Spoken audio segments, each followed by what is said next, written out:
gamesmanship that they have. One more opportunity for them to push their agenda, also bludgeon the president, take guns away from law-abiding Americans, never think out of the box how to keep Americans safe. And the shooter in Dayton was reportedly, let's see, a big fan of Elizabeth Warren, huge fan of socialism. No one in the media, interestingly, is going over his political background.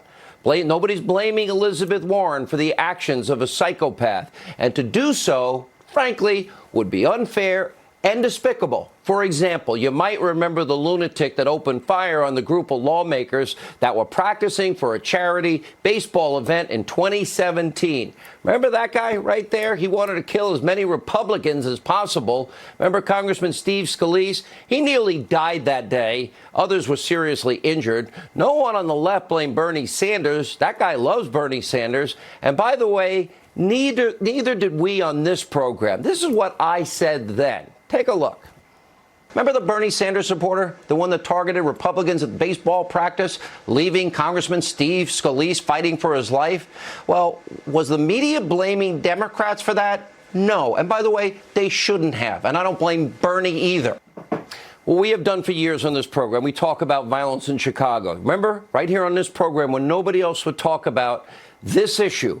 See those names? We scrolled the names of all the people shot and killed that you never heard about in the Windy City, in the hopes that maybe we would help this city, help our fellow Americans, stop this violence. The media ignored all of it. The violence continues to this day.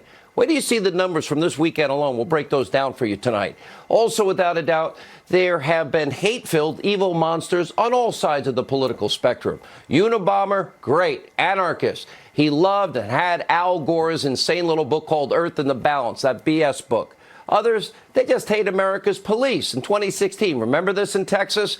5 police officers murdered, 2 others injured by a man who stated that he wanted to kill white people, especially white police officers. Did Democrats blame the group, Black Lives Matter, the group that we have on tape chanting, what do we want, dead cops, when do we want it now? Or pigs in a blanket, fry them like bacon? No, I don't remember them blaming them at all. In fact, one of the Black Lives Matter's co-founders actually got an invitation after those words were said to the Obama White House. Now, imagine if President Trump had done that. We can go on, but at the end of the day, it really doesn't matter, does it? Every single life, let me pause, is a gift from God, the grace from God, and protected by our military. That's how we live free.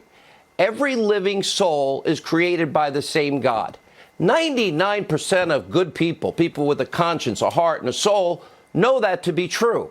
And every 2 years, every 4 years, Republicans are racist, sexist, misogynist, xenophobic, homophobic, Islamophobic. They want dirty air, water. They want to kill children. They want to feed grandma, grandpa, dog food, cat food, and throw them over a cliff. That is all a lie. It's always been a lie. It's cheap politics, politics at its worst. These acts of violence over the weekend, it should cause every single American heart to be hurting and to be alarmed. We should look for real solutions that also respect our constitutional rights. Don't infringe on the rights of hundreds of millions of Americans, because all those politicians, most of them and Hollywood left, they have their armed guards. Most Americans can't afford that.